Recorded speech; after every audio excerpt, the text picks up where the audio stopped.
ये खुल्लम खुल्ला है। जो कमेटी बनती है ना, उस पर मुझे एतबार नहीं। इसलिए नाम के लिए मदारिसे इस्लामिया का ओहदा मत लो, क्योंकि तेरे बाप की प्रॉपर्टी नहीं है, ये उम्मते मुस्लिमा की प्रॉपर्टी है।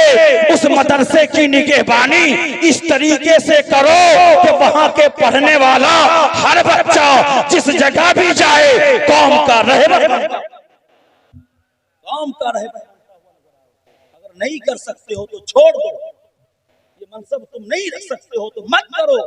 तुम्हें वक्त नहीं मिलता है तो अपने ताज को उखाड़ो, फेंको और कहो कि मुझे वक्त नहीं मिलता है। वरना तो न तो मदरसा को आप खराब मत करो और मदारिस इस्लामिया के तालिबे कोई किसी और को लेकर के बैठ गया।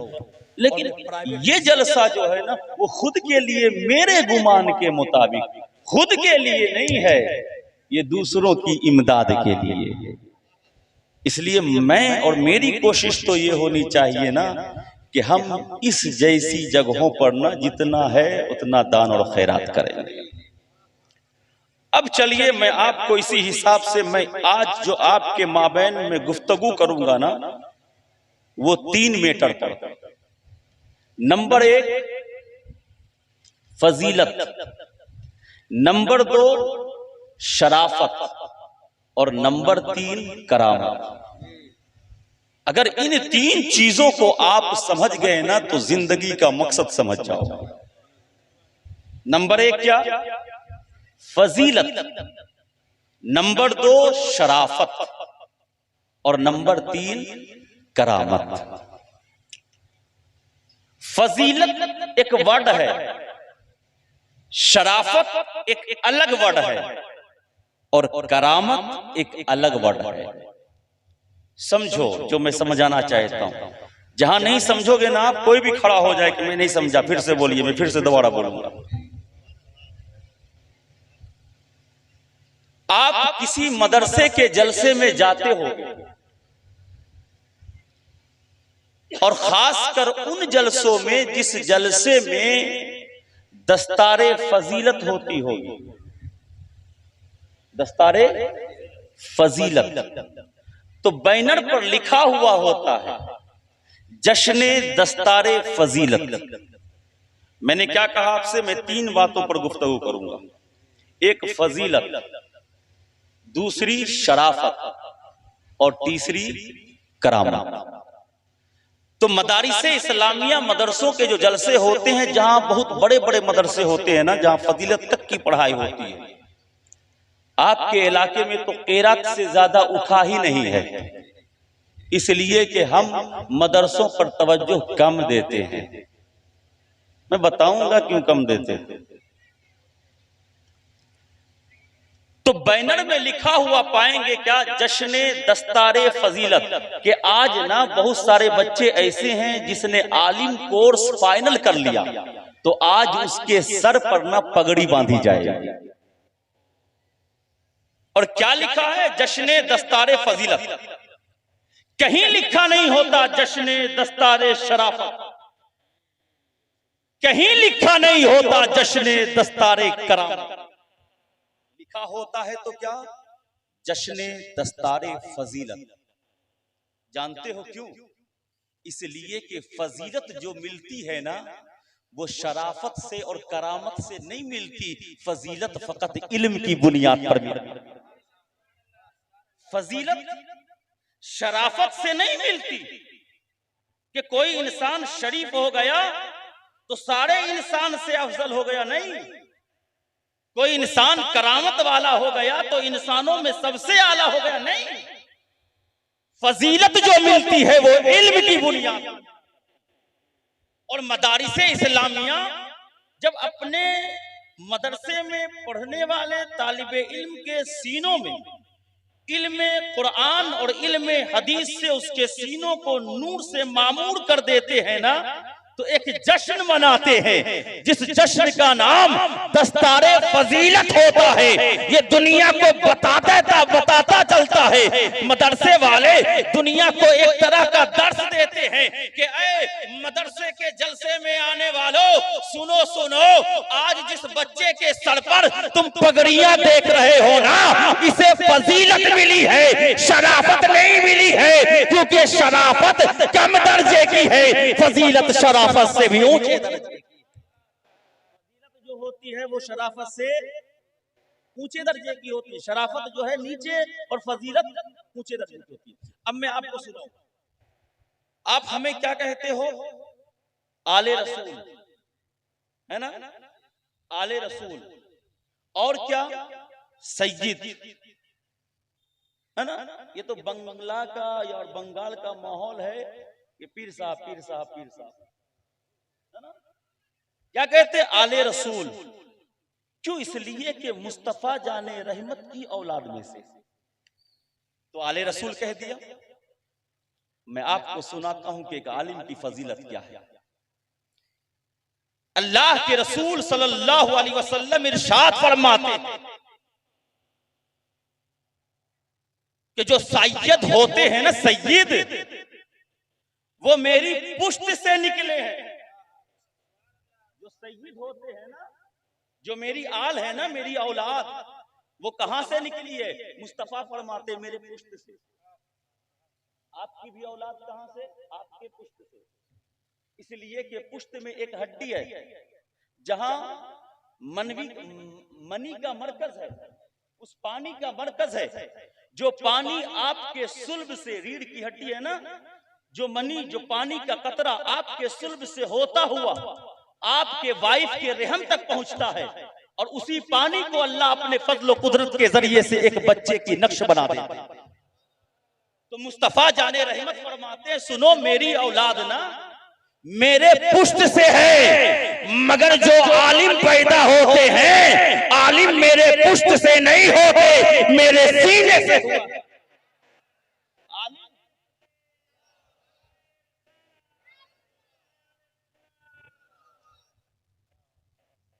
कोथा बुझलेन?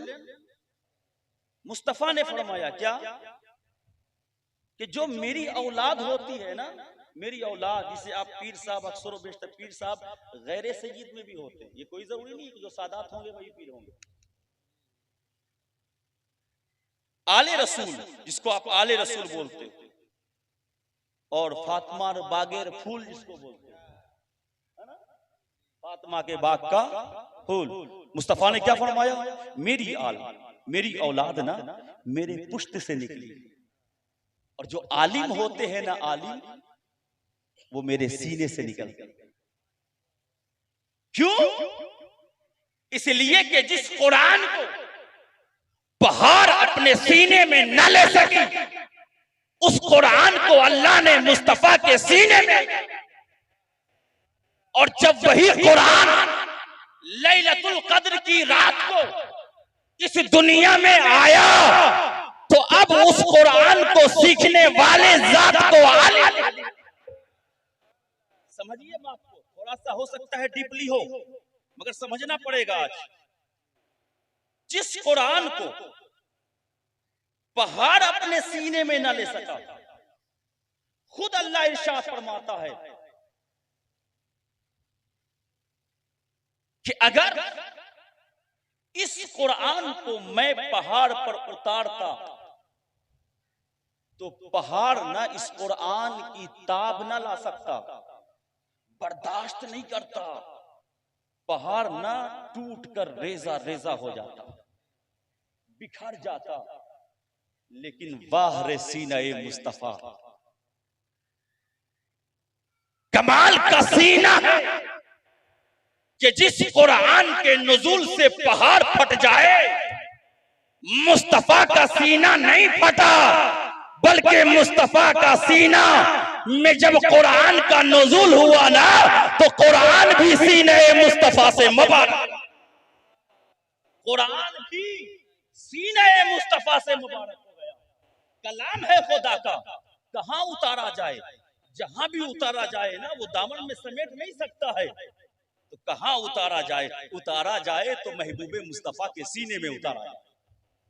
अब जब महबूबे मुस्तफा के सीने में कुरान उतर गया, तो अब कुरान मुस्तफा के सीने अतहर की बरकत से वो भी मुबारक हो गया। अब जो आलिम बनते हैं ना, वो कुरान के अहकाम को पढ़कर और मुस्तफा की शरीयत को पढ़कर, और अहकाम और शरीयत का इल्म कहां होता है? वो सीने में होता है। कुरान भी नूर, मुस्तफा की जात भी नूर, और मुस्तफा के बारगाह में बैठने वाले सहाबे कराम का नूरानी काफिला जब मुस्तफा जाने रहमत से इल्म हासिल करते थे तो मुस्तफा भी, मुस्तफा की बरकत से सहाबा बेनूर न रहे, सहाबा की जात भी नूर, सहाबा की जात भी नूर से मामूर हो गई। तो अब कयामत तक ना जितने भी जो कहते हैं ना मौली साहब कहना बंद करो सबसे पहले, है ना, सबसे पहले मौली साहब कहना बंद करो। बहुत बेहुदा लफ्ज है ये, ठीक नहीं लगता मुझे, अच्छा नहीं लगता। जब आप किसी आलिम शरीयत और आलिम कुरान को आप मौली साहब कहते हो तो मुझे अच्छा नहीं लगता। कोई हाफिज है तो हाफिज साहब बोलो, कोई मौलाना है तो मौलाना साहब बोलो, मुफ्ती है तो मुफ्ती साहब बोलो, इमाम है तो इमाम साहब बोलो, मुअज्जिन है तो मुअज्जिन साहब बोलो। आप उनकी कद्र करोगे ना तो उनकी कद्र से आप भी बाकद्र हो जाओगे। हमारी कोई कद्र है नहीं, है ना। तो आलिम जो होता है ना, इल्म की बुनियाद पर वो अफजल होता है। और अल्लाह ने भी इरशाद फरमाया, हल यस्तविल्लज़ीना यालमूना वल्लज़ीना ला यालमून, क्या आलिम और जाहिल दोनों बराबर हो सकते हैं? ये सवालिया निशान है, इस्तिफामिया है। हो सकते हैं? नहीं, मुमकिन ही नहीं। आलिम आलिम होता है, जाहिल जाहिल होता है, हो ही नहीं सकता आलिम और जाहिल बराबर। इसलिए जरूरत इस बात की है कि अपने औलाद को इल्म दो, क्योंकि जब एक भंगी का बेटा आलिम बन जाता है ना तो अपने मोहल्ले के सरदारों से भी उसकी इज्जत ज्यादा हो जाती है।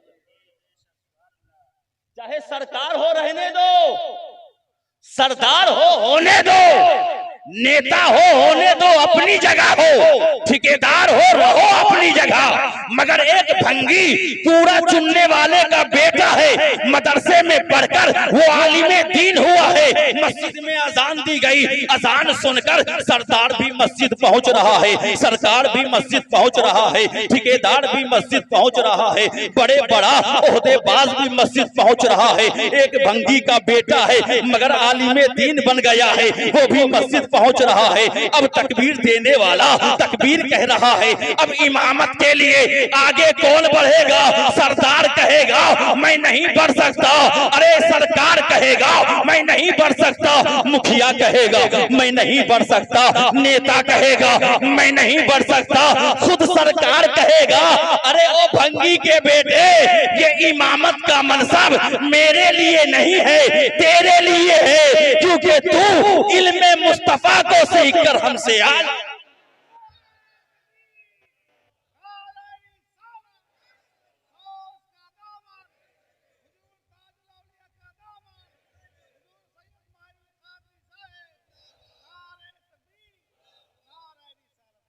सरकार रोड पर जितना सरकारी गिरी कर ले, सरदार रोड पर जितना सरदारी गिरी कर ले, नेता रोड पर जितना नेतागिरी कर ले, जब मस्जिद के मुसल्ले पे कहोगे आगे बढ़ो, नहीं नहीं, नहीं हो सकता।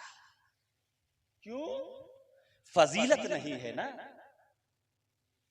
सरकार से बोलो आगे बढ़ो, नहीं नहीं, नहीं हो सकता। क्यों?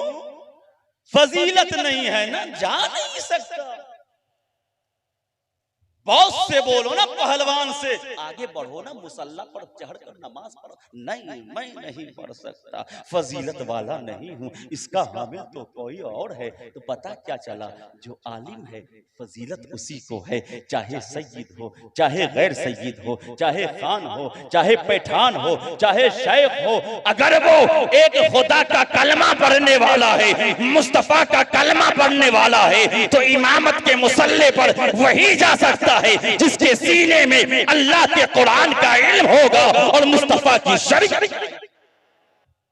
इसलिए आज से मौलवी साहब को मौलवी साहब कहना बंद करो, है ना।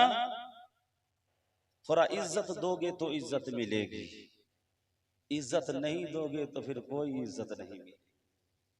ये क्या हो गई फजीलत। फजीलत कहां से मिली? इल्म से। दूसरी चीज है शराफत। कोई इंसान नमाज पढ़ता है, शरीफ है, रोजा रखता है, शरीफ है, अल्लाह ने माल दिया, माल के मुताबिक उसने हज किया, हज फर्ज था, शरीफ है। किसी ने ज़कात दिया, ज़कात उस पर फर्ज था, शरीफ है। किसी ने सदका व खैरात किया, हुक्म है मुस्तफा जाने रहमत का, हुक्म है अल्लाह रब्बुल इज्जत का, शरीफ है।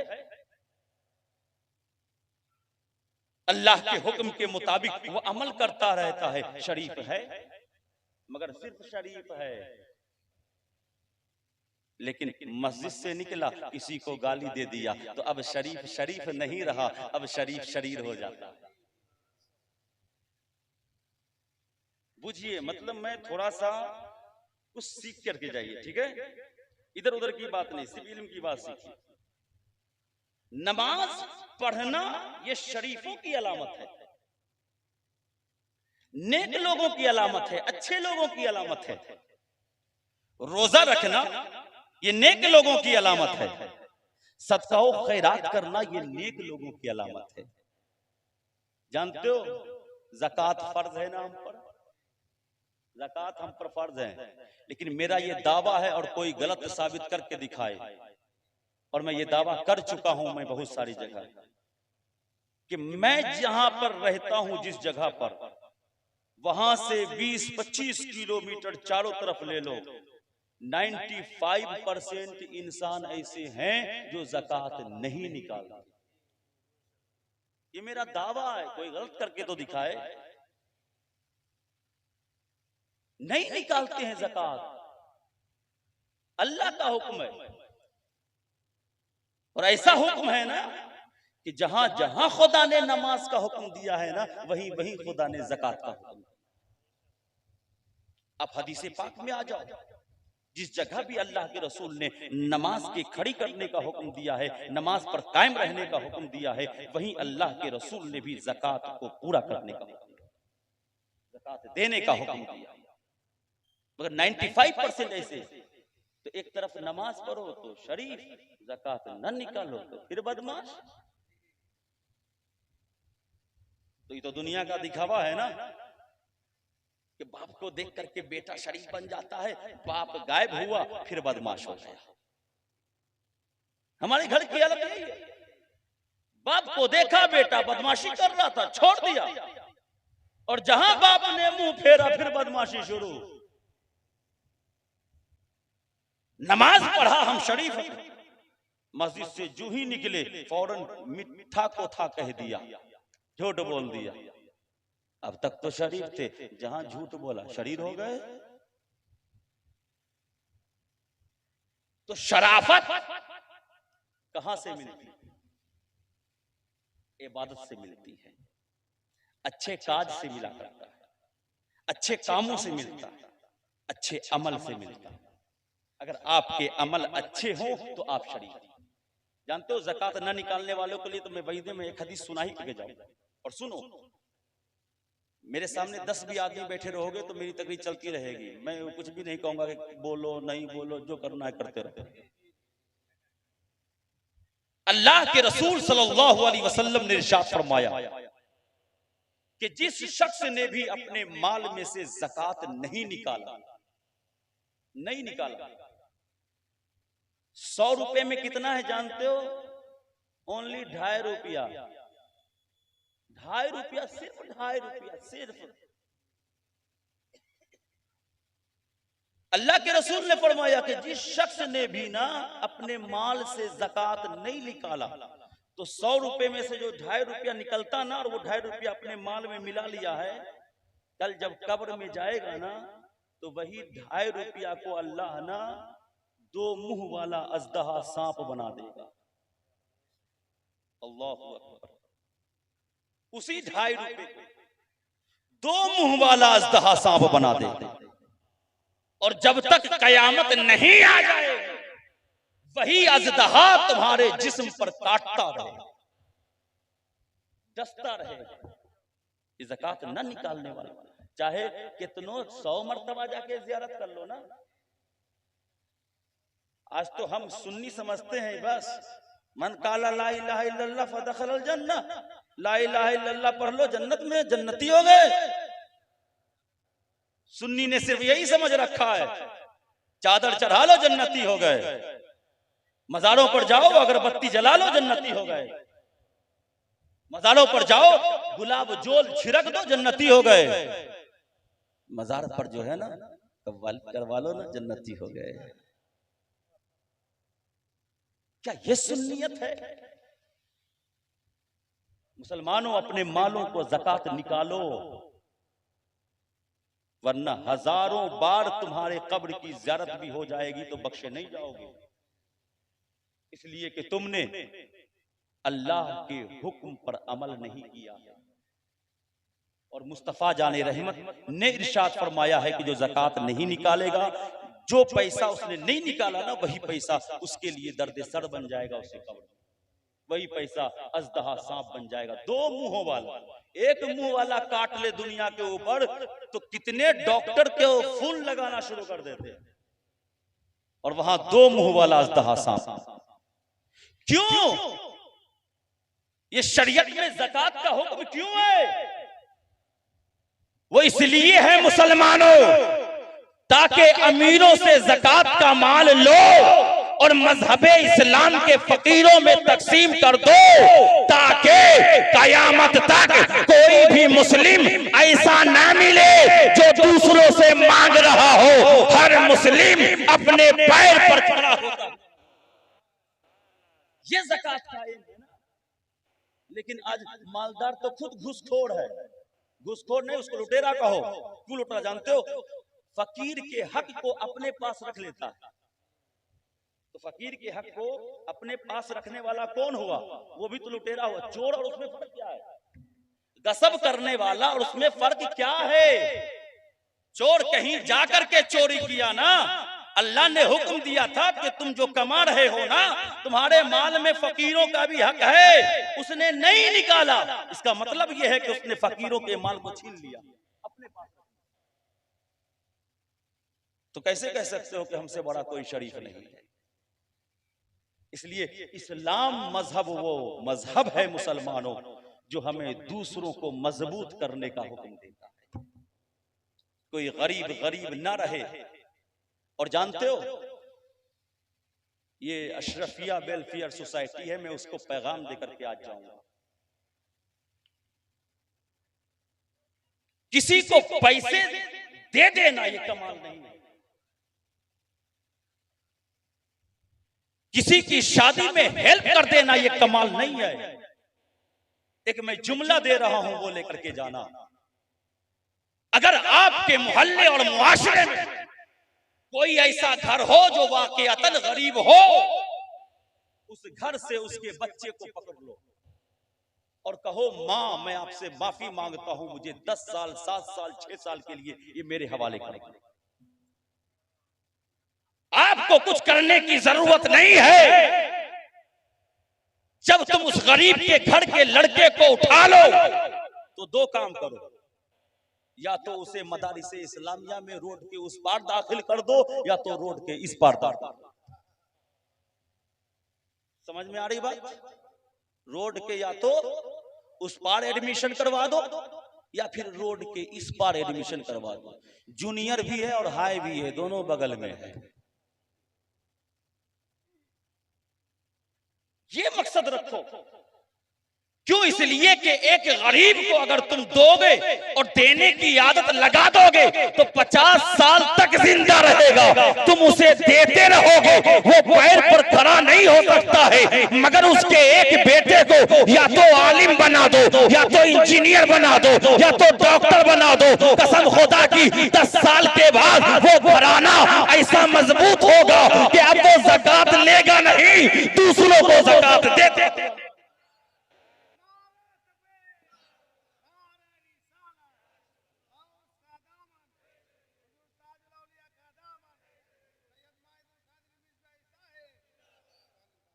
सबसे बेहतरीन यही अमल है, क्योंकि कुछ गरीब तो वो है ना जो आदत बना लिए, मिल ही जाता है, कोशिश क्यों करें, मिल ही जाता है, काम क्यों करें, मिल ही जाता है, मजदूरी क्यों करें।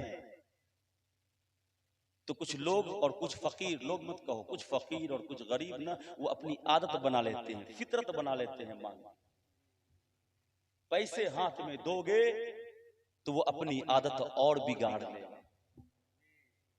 इसलिए मैं सोसाइटी के तमाम कमेटियों से मैं एक गुजारिश करता हूं, और इसलिए भी मुझे ये जलसा बहुत पसंद आया, इसलिए कि मैं भी और मेरे दिल की भी यही ख्वाहिश है, और मैं अपने इलाके में भी बोला हुआ हूं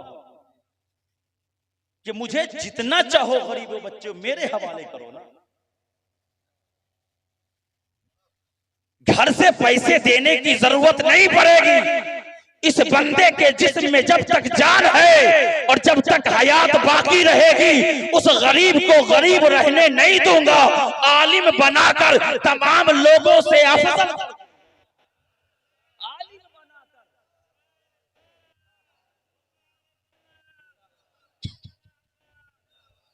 आलिम बनाकर लोगों से अफजल कर दूंगा, क्योंकि फजीलत जो मिलती है ना वो इल्म की बुनियाद पर।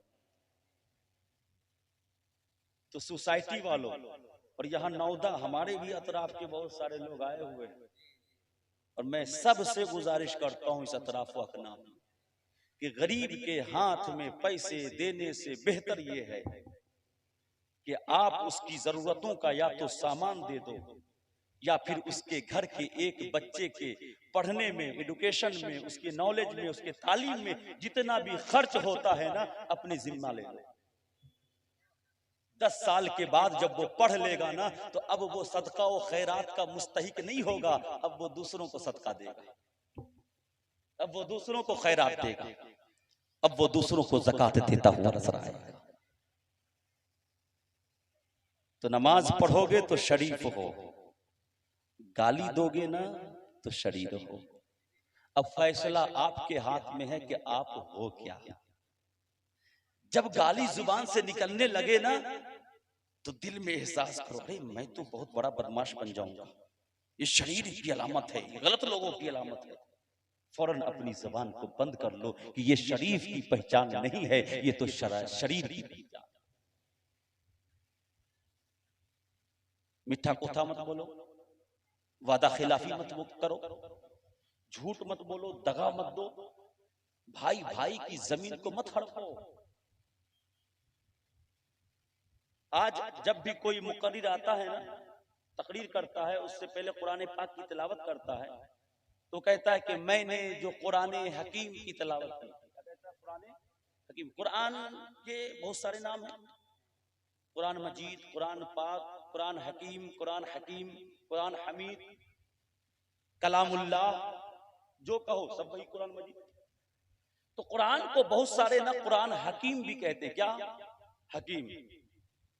वो तो और बात है कि आज के जमाने में डॉक्टर के अलावा कुछ है ही नहीं, लेकिन पहले चले जाइए ना तो डॉक्टर कम मिलते थे, हकीम ज्यादा मिलते थे। हकीम ना ज्यादा मिलते थे, आज से ज्यादा नहीं, 20-25 साल पहले चले जाओगे ना, हकीम साहब कहाँ है, हकीम साहब कहाँ है। और आज हकीम खत्म, अब क्या, डॉक्टर साहब। तो कुरान क्या है, हकीम। और झूठ बोलना ये बीमारी है, जमीन हड़पना ये बीमारी है, किसी को गाली देना ये बीमारी है, अमानत में खयानत करना ये बीमारी है, भाई का भाई से नफरत करना ये बीमारी है, बहनों का बहनों से नफरत करना ये बीमारी है, एक बेटे का बाप से नफरत करना ये बीमारी है, दूसरों की जमीन को अपने जमीन में लेना ये भी बीमारी है। मुआशरे में जितनी भी चीजें शरीयते मुस्तफा के खिलाफ हो वो बीमारी है। उसी तरीके से जोड़ एक बीमारी है, खांसी एक बीमारी है ना? तो खांसी हो जाए तो कहाँ जाते हो? डॉक्टर के पास। डॉक्टर साहब दवा दे दीजिए ताकि खांसी हमारी खत्म हो जाए। हम तो खांसी कहते हैं, यहाँ खांस कहते हैं। फर्क यही है। हम बुखार कहते हैं, यहां हमने सीखा कि उसको जोड़ भी कहते हैं। जोड़ हो जाए डॉक्टर साहब, खांस हो जाए डॉक्टर साहब। क्यों? इसलिए कि ये बीमारी है, उसका इलाज डॉक्टर के पास है। इसी तरीके से झूठ बीमारी है, दगा बीमारी है, चुगली करना बीमारी है, गीबत करना बीमारी है, दूसरों को बुरा कहना बीमारी है, भाई से नफरत करना बीमारी है, माँ बाप की इज्जत न करना बीमारी है। इस बीमारी का इलाज कहाँ मिलेगा? हमें कुरान ने हमें एक हकीम दिया है जिसका नाम कुरान हकीम है। बीमारी का इलाज चाहते हो, कुरान की तिलावत करना शुरू कर दो, अल्लाह तुम्हारे दिल की बीमारी। जोड़ हुआ डॉक्टर इलाज करेगा, खांस हुआ डॉक्टर इलाज करेगा। किडनी खराब है, मौलाना के पास नहीं जाएंगे, कुछ नहीं होगा, डॉक्टर के पास जाएंगे। झूठ बोलना बीमारी, किसी की जमीन को हड़प लेना बीमारी, भाई का भाई से बात न करना बीमारी, गाली देना बीमारी, चाय के होटलों पर बैठ करके गीबत करना बीमारी, चाय की होटलों पर बैठकर बुराई करना बीमारी, चाय के होटलों पर बैठकर चुगली करना ये भी बीमारी।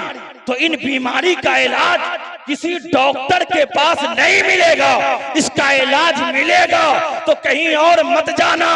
अपने घर के ताक से कुरान मजीद को उतार लेना, रेहल को बिछाना, कुरान को खोलना, तिलावत करना शुरू कर देना। जितनी बीमारी दिल की होगी, अल्लाह कुरान के सदके में तुम्हारी बीमारी है ना। हकीम है कुरान। तो मुसलमानों, एक ही रिक्वेस्ट है आज के इस जलसे से और पैगाम मैं दे करके जाता हूं। आधी रोटी कम खाओ पर अपने बच्चों को जरूर पढ़ाओ। अगर कम खाना पड़े, 2 लोकमा हमें कम खाना पड़े तो हम कम खाएंगे, मगर हम अपने बच्चों को जरूर पढ़ाएंगे। इसलिए कि सुनो, इंसान माल से ताकतवर नहीं होता, इंसान माल से पावरफुल नहीं होता, इंसान इल्म एजुकेशन की बुनियाद पर पावरफुल होता। किसी ने माल कमाया, चोर आया लूट कर लेकर चला गया, हो गया फकीर। किसी ने जमीन कमाई, कोई दादा आया बॉस, उसने कहा देखो ये जमीन मेरे नाम की है, हो गया कल को फकीर। अब उसकी बॉसगिरी नहीं चलेगी कि मेरे पास इतनी जमीन है। ये दुनिया की जो चीजें जो इंसान कमा रहा है ना, इन सब से कुछ हासिल होने वाला नहीं है। आज है कल नहीं हो सकता। आज हमने कमाया 1 लाख, हम घर आ रहे थे, चोर ने चोरी कर लिया रास्ते पर, क्या हो गए? 1 लाख था, अभी तो हम लखपति थे, अब तो रोडपति भी नहीं बचे। अब तो चेहरा भी छुपाने की जगह, किसी को कहे तो कैसे कहे, अरे तुमसे छीन लिया। चोर के खिलाफ तुम आवाज भी नहीं उठा सके। मगर सुनो, एक नॉलेज वाला है, एजुकेशन वाला है, जिसके पास इल्म है, जिसके पास नॉलेज है, तो कसम खुदा की नॉलेज के बुनियाद पर अगर उसका कमाया हुआ अगर चला भी जाए ना तो दिल में सब्र कर लेता है। अरे माल ही तो गया है, इल्म तो बाकी है, इल्म ही तो पावर है, हम फिर से कमा लेंगे पर किसी के आगे हाथ नहीं देंगे। इसलिए कि इल्म ही पावर है, एजुकेशन ही हमारी ताकत है। जिसके पास इल्म है ना, ताकत है ना, ये नॉलेज है ना, तो हम हिंदुस्तान की हुकूमतों से भी टकरा सकते हैं। बड़े से बड़ा ऑफिसर अगर कोई गैर कानूनी काम अपने ऑफिस में बैठकर कर रहा हो और आपके अंदर लॉ का इल्म है, लॉ का नॉलेज है, तो आप खड़े होकर उसको बता सकते हो हिंदुस्तान का लॉ तुम्हें ये करने की इजाजत नहीं देता है। वो ऑफिसर खड़ा हो जाएगा, कहेगा माफ करो, मैं इसके बाद से ऐसा कर नहीं सकता हूं। कब होगा ये? जब आपके पास नॉलेज होगा। कब होगा ये? जब आपके पास तालीम होगी। कब होगा ये? जब आपके पास एजुकेशन होगा। कब होगा ये? जब आप अपने बच्चों को पढ़ाओगे तो जिसके अंदर इल्म होता है वही बंदा पावरफुल होता है। जिसके अंदर इल्म होता है वही बंदा पावरफुल होता है। तो बच्चों को पढ़ाइए। बंगाल में इस चीज की बहुत कमी है, खास कर करके जो है मदारिस और स्कूल दोनों लाइन में आप कोशिश कीजिए कि हमारे बच्चे कम से कम कुरान पढ़ना सीख लें और कम से कम इतना सीख लें कि उसे नमाज पढ़ने का तरीका आता। नमाज कब दुरुस्त होती है, नमाज कब जो है खत्म हो जाती है, कब सजदे 100 करनी पड़ती है, कब नहीं करनी पड़ती है, इन सब चीजों के मसाइल से 2 साल 3 साल भी अगर आप दे देंगे ना अपने बच्चे को। हाँ, लेकिन एक बात और मैं कहूंगा, मदारिसे इस्लामिया और मदारिसे इस्लामिया के बच्चों के साथ खिलवाड़ मत करे कोई इदारा। और मैं ये डंके की चोट पर कहूंगा, क्योंकि मदारिसे इस्लामिया कुछ लोगों की प्रॉपर्टी नहीं है, कुछ लोगों की। मदारिसे इस्लामिया जो मदरसा है ना, वो कुछ लोगों की प्रॉपर्टी नहीं है। वो ये मुस्लिम जो कौम है ना, पूरी उम्मते मुस्लिमा की प्रॉपर्टी। इसलिए कोई इंसान मदारिसे इस्लामिया हो या कोचिंग सेंटर हो या प्राइवेट स्कूलेज हो, उसको अपनी प्रॉपर्टी मत समझो। मुसलमानों, अगर आप चाहते हो कि आपके कौम का बच्चा एक होनहार बन करके निकले, दुनिया के जिस जगह पे वो कदम रखे ना, तो उसका कदम इतना ज्यादा जम जाए कि दुनिया की ताकतें भी उससे डरती हो, तो इस आलम में आपको अपना सिस्टम बदलना होगा। आपका अपना सिस्टम बदलना होगा। वहां की पढ़ाइयों की तरफ आपको तवज्जो देनी होगी। वहां के तालिबे इल्म की पढ़ाई कैसी चल रही है वो सबको सोचना होगा। वहां किस तरीके की पढ़ाई की जरूरत है वहां सबको सोचना होगा। वरना जो कमेटी बनते हैं ना, उस पर तो मुझे एतबार नहीं देगा। खुल्लम खुल्ला, ये खुल्लम खुल्ला है। जो कमेटी बनती है ना, उस पर मुझे एतबार नहीं। इसलिए नाम के लिए मदारिसे इस्लामिया का ओहदा मत लो, क्योंकि तेरे बाप की प्रॉपर्टी नहीं है, ये उम्मते मुस्लिमा की प्रॉपर्टी है। उस मदरसे की निगहबानी इस तरीके से करो कि वहां के पढ़ने वाला हर बच्चा जिस जगह भी जाए कौम का रहबर, कौम का रहबर। अगर नहीं कर सकते हो तो छोड़ दो, ये मनसब तुम नहीं रख सकते हो तो मत करो। तुम्हें वक्त नहीं मिलता है तो अपने ताज को उखाड़ो, फेंको और कहो कि मुझे वक्त नहीं मिलता है। वरना तो न तो मदरसा को आप खराब मत करो और मदारिसे इस्लामिया के तालिबे इल्म की जिंदगी से आप खिलवाड़ ना करो। और मैं प्राइवेट स्कूल वालों को भी कहता हूं, जिन्होंने कोचिंग सेंटर को खोला है, कि सिर्फ पैसे कमाने के लिए कोचिंग सेंटर मत खोलो।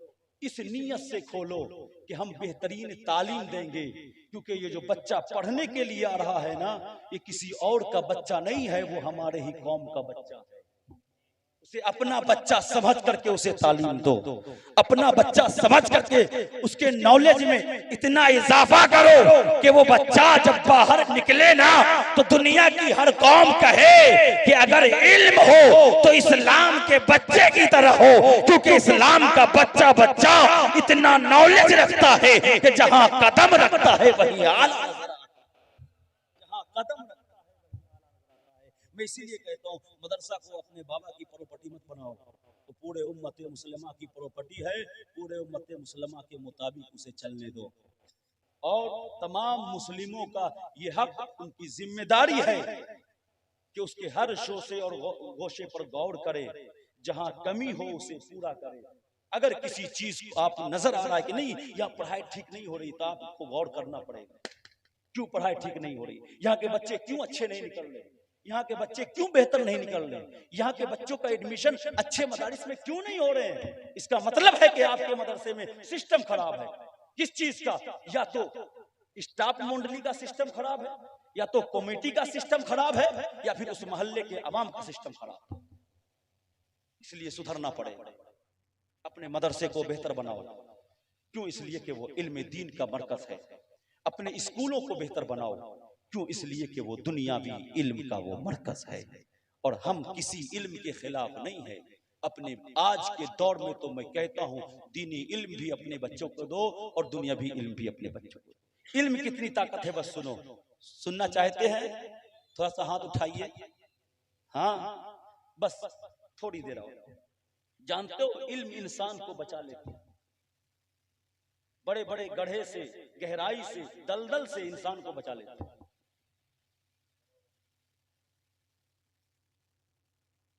नोमान बिन साबित, नोमान बिन साबित, सिर्फ अभी आप नाम ही सब समझिए बस। इनके जमाने में ना आप मस्जिद में बैठकर, कूफा की मस्जिद में बैठकर आप दीन की तालीम देते थे, दीन के मसले और मसाइल को आप बताते थे, लोगों की परेशानियों का हल करते थे। कौन? नोमान इब्ने साबित। इस नाम को याद रखिएगा, इसलिए कि इस नाम की जरूरत आपको हर मोड़ पर पड़ सकती है। नोमान बिन साबित। आप ना कहां? कूफा की मस्जिद में आप बैठ करके ना तालिबे इल्म को दर्स देते थे, पढ़ाते थे। आप एक टीचर थे, बेहतरीन टीचर थे। तो आपके दर्स में एक दिन ना एक तालिबे इल्म आया जिसका नाम ना याकूब था। मैं आपके सरदार पारा की बात नहीं कर रहा हूं कि मौलाना याकूब साहब जो भी तकरीर करके चले गए।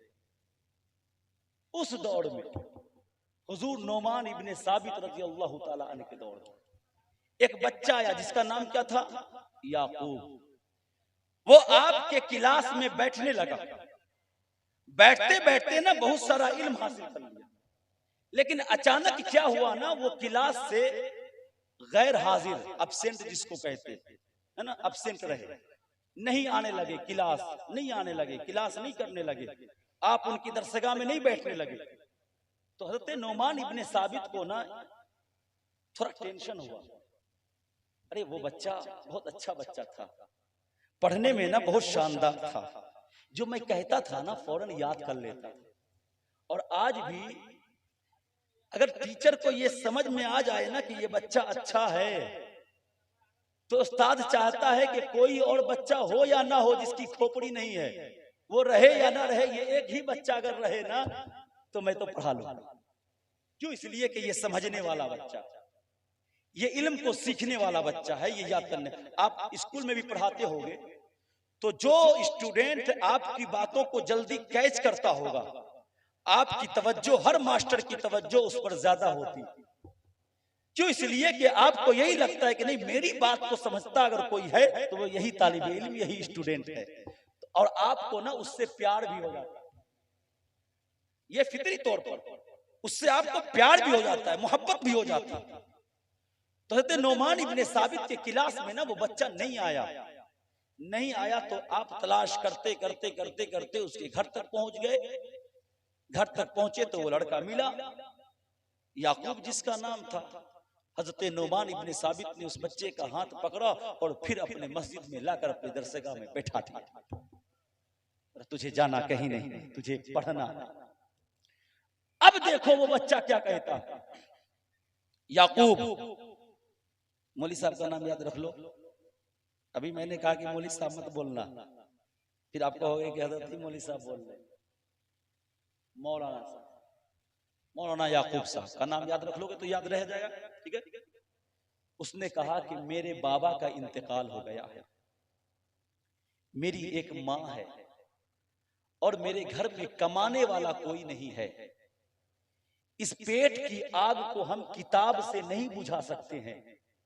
इस पेट की आग को बुझाने के लिए हमें पैसों की जरूरत है और हम दिन के मौसम में, दिन में हम अपने माँ के हुक्म के मुताबिक हम पैसे कमाने के लिए कहीं काम के लिए निकल पड़ते हैं। इसलिए मुझे नहीं मौका मिलता कि मैं आपके क्लास में आकर आपसे कुछ नसीहतें हासिल करूं, आपसे कुछ मैं सीखूं। हजरत नोमान इब्ने साबित ने फरमाया, नहीं, तुम्हें आज से आना ही पड़ेगा, मैं तुम्हारी माँ को संभाल लूंगा। उस बच्चे ने सोचा कि ये कैसे मुमकिन है, क्योंकि पेट की आग किताबों के वर्क से नहीं बुझती है, पेट की आग पैसों से और दाने और खाने से बुझा करती है। तो उस बच्चे ने कहा, ठीक है हुजूर, मैं आऊंगा। अब देखिए उस बच्चे की हालत क्या थी। वो बच्चा घर से जब निकलता ना तो माँ से कहता, माँ काम पे जा रहा हूं, और जब शाम में वापस घर लौटता ना तो माँ को कहता, माँ आज मैं दिन भर काम की तलाश में, काम की खोज में लगा रहा, मगर आज किसी ने मुझे काम नहीं दिया। मगर वो बच्चा रहता कहां था? हजरत नोमान इब्ने साबित की दरसगाह में, और वो पढ़ता था। ऐसा ही चंद दिनों तक होता रहा, पर माँ तो माँ होती है ना। चंद दिनों के बाद माँ को कुछ न कुछ शक पैदा हुआ कि इससे पहले तो ऐसा नहीं होता था कि कई दिनों तक इसे काम न मिले। कई दिन हो गए ये रोजाना आता है और कहता है मुझे कोई काम ही नहीं मिला। अब एक दिन ना माँ उसके पीछे पीछे हुई कि जरा देखता हूं मेरा बेटा आज जाता कहां है। तो पीछे पीछे होली तो देखा कि बेटा मेरा उसी मस्जिद में है ना दाखिल हो गया, और सामने में कौन? हजरत नोमान इब्ने साबित रज़ी अल्लाह ताला। माँ का गुस्सा बिल्कुल ऊपर को चढ़ गया। हजरत नोमान इब्ने साबित से कहते हैं, ऐ नोमान इब्ने साबित, आपके तो बहुत तिजारत है, आपके तो पैसे, आपको तो पैसे की कोई टेंशन ही नहीं है, तिजारत आपके बहुत सारे हैं, आपको माल की कमी नहीं है, मगर मेरा एक यही बेटा है, मेरा शौहर नहीं है। अगर ये काम पर नहीं जाएगा तो फिर हम कैसे खाना खाएंगे? तो हजरत नोमान इब्ने साबित ने फरमाया कि ऐ माँ आप जाओ, जितना ये बच्चा दिन में कमाता है ना, मैं उतने पैसे मैं आपके घर भेज दूंगा, मगर इस बच्चे को मेरे ही क्लास में रहने दो। माँ चली जाती है।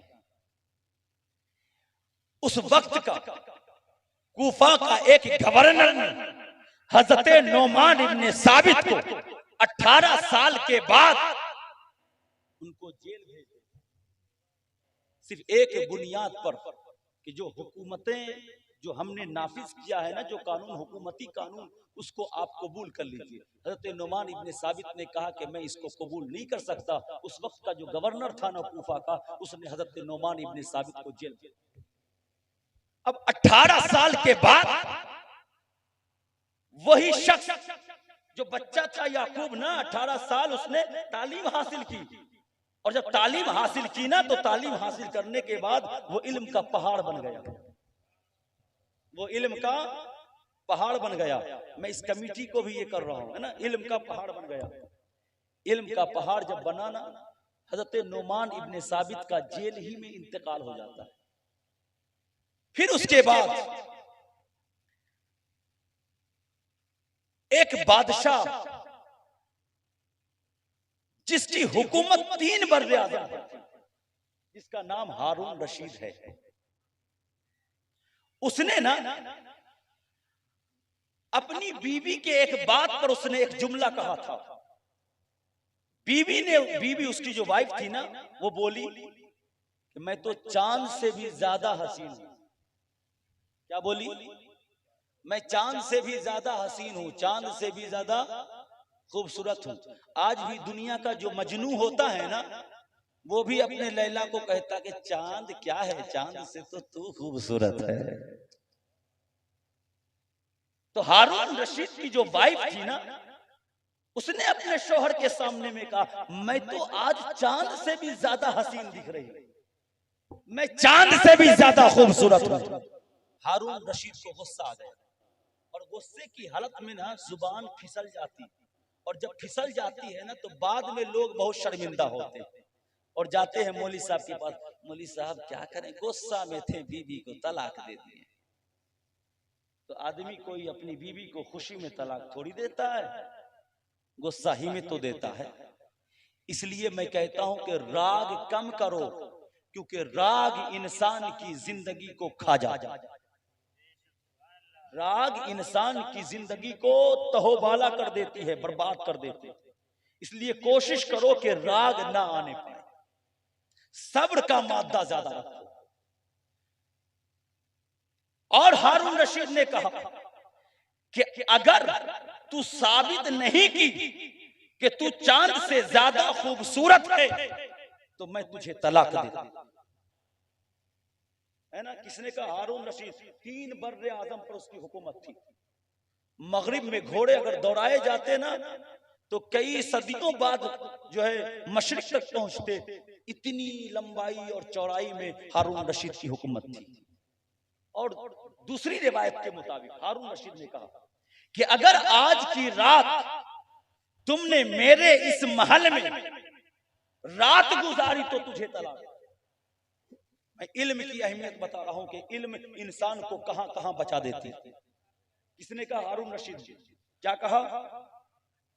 बीबी ने कहा कि हम चांद से भी ज्यादा खूबसूरत हैं, है ना? क्या कहा हारून रशीद ने? कि तुम पहले साबित करो कि तुम चांद से ज्यादा हसीन हो, खूबसूरत हो। अगर साबित नहीं करोगी ना, दलील नहीं दोगी तो तुझको तलाक। और दूसरी रिवायत के मुताबिक यह है कि तुम आज की रात मेरे इस सल्तनत में नहीं गुजार सकती, अगर गुजारी हुई तो तुझे तलाक। अब जब जुबान फिसल गई ना तो हारून रशीद परेशान हो गया। अब वो कहीं और नहीं जाता है, अब जानते हो कहां जाता है? इस दीन के जो आलिमे दीन होते हैं ना, उसी आलिमे दीन के पास। अब कोई तो मसला बता दीजिए कि मेरी बीबी भी बच जाए और मेरी इज्जत भी बच जाए। कोई मसला किसी से न बन पड़ा। मजलिसें लगाई गई, उस दौर के सारे उलमा हारून रशीद के बारगाह में इर्द गिर्द बैठे हुए थे, बड़े बड़े उलमा। और वो जो 18 साल का लड़का जो अभी हुआ था ना, जो बचपन की हालत में नोमान इब्ने साबित से इल्म हासिल किया था, वो भी हारून रशीद के बारगाह में बैठा हुआ था। हारून रशीद ने सारे उलमा से सवाल किया कि कुछ तो बता दो कि मेरी इज्जत भी बच जाए और मेरी बीवी भी बच जाए। तो सब बड़े बड़े उलमा उस वक्त के जवाब देने से कासिर रह गए, किसी ने जवाब नहीं दिया। मगर अचानक हारून रशीद उसी लड़के की तरफ मुतवज्जे होते हैं और पूछते हैं कि क्या तेरे पास कोई जवाब है, क्या तेरे पास इसका कोई हल है? तो अब वो लड़का कहता है, हाँ बादशाह, मेरे पास उसका हल है। अब वो लड़का कहता है, आए बादशाह सलामत, आज की रात अपनी बीवी को मस्जिद में भेज दो, इसलिए कि बादशाह की हुकूमत सारे जमीन पर हो सकती है लेकिन अल्लाह के घर पर नहीं हो सकती। सारे जमीन पर बादशाह की हुकूमत हो सकती है लेकिन अल्लाह के घर पर किसी की हुकूमत नहीं हो सकती। इसलिए आज की रात अपनी बीवी को बोलो कि मस्जिद में गुजारे, अगर मस्जिद में गुजार लेगी तो तलाक वाकई नहीं। एक चीज, अब तीसरे का जवाब। अब कहा उसने कि अब मैं जब इमामत के लिए खड़ा होऊंगा ना तो आप नमाज पढ़ने के लिए आइएगा। क्या? नमाज पढ़ने के लिए। अब आए, अब इमाम साहब ने सूरह फातिहा पढ़ा, उसके बाद तिलावत शुरू की, वत्तीन वज़ैतूनी वतूरी सीनीना वहाज़ल बलदिल अमीन लक़द ख़लक़ना शम्सा फी अहसनी तक़वीम। है ना? लक़द ख़लक़ना शम्सा, शम्सा फी अहसनी तक़वीम। पीछे से बादशाह ने लोकमा दिया, कुरान में तो शम्सा नहीं है। फिर इमाम ने कहा, फिर से जब लुकमा देते हो तो फिर शुरू करते नहीं इमाम। फिर इमाम ने शुरू किया, वत्तीन वज़ैतूनी वतूरी सीनीना वहाज़ल बलदिल अमीन लक़द ख़लक़नल क़मर फ़ी अहसनी तक़वीम। फिर बादशाह लुकमा दे दिया, नहीं। अब फिर शुरू कर रहे हैं, वत्तीन वज़ैतून वतूर सीनीन वहाज़ल बलदिल अमीन लक़द ख़लक़ना नुजूम फ़ी अहसनी तक़वीम। फिर लुकमा। अब चौथी बार ना इमाम ने कहा नहीं अब सही कर देता। अब उन्होंने सही कर करके पढ़ा, तो जानते हो क्या पढ़ा? वत्तीन वज़ैतूनी वतूरी सीनीना वहाज़ल बलदिल अमीन लक़द ख़लक़नल इंसाना फ़ी अहसनी तक़वीम। सलाम फेरा, मुसल्ले से उठे, हारून रशीद ने पूछा आज क्या हुआ कि लुकमा पे लुकमा में देता रहा? आज आपका ज़हन कहां था? आज आप किस आलम में थे? तो इमाम साहब ने कहा कि मैं तो नमाज में था, मगर आपके मसले का नमाज ही में हल कर रहा था। तुम्हारी बीवी ने यही कहा ना कि मैं चांद से ज्यादा खूबसूरत हूँ। इस आयत में अल्लाह ने इरशाद फरमाया, वत्तीन कसम है तीन की, वज़ैतून कसम है जैतून की, वतूरी सीनीन कसम है तूरे सीना की, लक़द ख़लक़नल इंसाना फ़ी अहसनी तक़वीम। तहक़ीक़ के अल्लाह ने सारी दुनिया में सबसे बेहतरीन बनाया है, सारी दुनिया में सबसे ब्यूटीफुल बनाया है, सारी दुनिया में सबसे अच्छा बनाया है। चांद से भी अच्छा बनाया है, सूरज से भी अच्छा बनाया है, सितारों से भी अच्छा बनाया है, तो किसी और को नहीं बनाया है। इंसान को चांद से भी अच्छा बनाया है। तो तेरी बीवी ने गलत नहीं कहा, तेरी बीवी को अल्लाह ने चांद से भी खूबसूरत बनाया।